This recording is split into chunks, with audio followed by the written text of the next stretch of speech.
without death, there would be very little progress.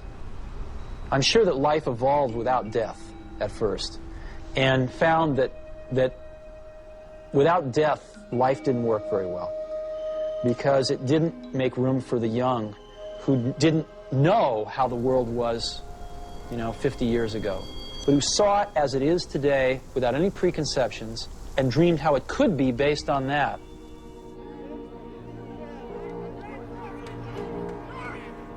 The minute that you understand that you can poke life, that you can change it, you can mold it, you'll want to change life and make it better, because it's kind of messed up in a lot of ways. Once you learn that, you'll never be the same again.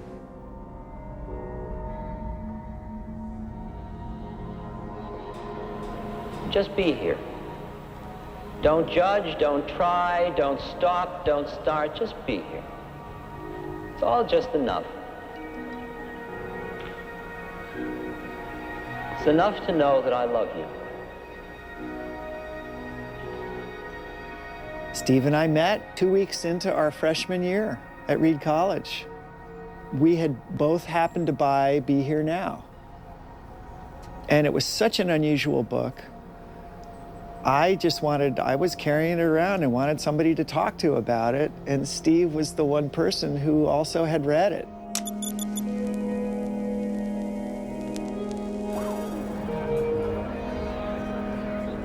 When we went to India, we were looking for remarkable experiences. We didn't have a guru, we didn't have a particular school, and so we traveled around for 4 months. Had some interesting experiences, no major enlightenment experiences. Steve's quote later was, "We had figured out that we weren't going to meet somebody who was going to make us enlightened." If you think about Hindu spirituality, you think of Mother Teresa, feeding the poor. That's not really the path that Steve took. Those weren't Steve's values. It was the next year after India when he connected with the Zen Center in Los Altos. Zen is about clarity, simplicity, cleanliness. Ending the duality of your ego and simplifying your life. And that really appealed to Steve. It's based on taking off and creating something for yourself. Giving life to your own life in whatever way you wish to do it. At the time he was starting Apple, Steve was very actively looking for a mentor.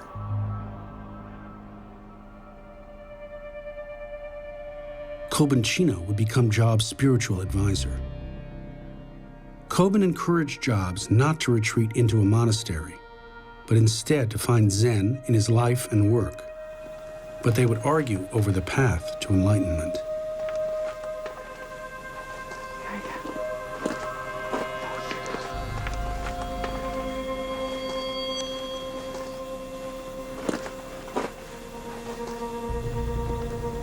Still always say, "Make me monk, please make me monk." I said, "No, until proof." When I was living in California 20 years ago, at midnight, I answered the doorbell, and here he is. 18 years old he was, and wanted to see me. I looked into his eyes and looked terrible, but he's not crazy. I must talk with him. I took him for a walk to the downtown of Los Altos. All stores closed. One bar called Teacup was open, so we sat on the counter. And I had Irish coffee and he had juice. And after sipping, we started talking. He said, "I feel I'm enlightened. I don't know what to do with this Oh, that's wonderful. Oh, that is very wonderful. I need a proof of it.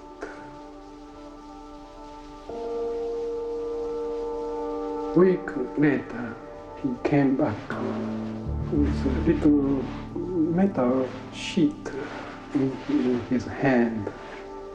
Many things are going while I was going around. I didn't know what it was. It was a chip of personal computer. He said, I designed it. My friend also helped me. This is called Lisa. I named it Lisa, which is the name of his daughter. That was the origin of the Apple computer. And I'm still not quite sure that was a true proof or not. He's brilliant, but too smart, I think.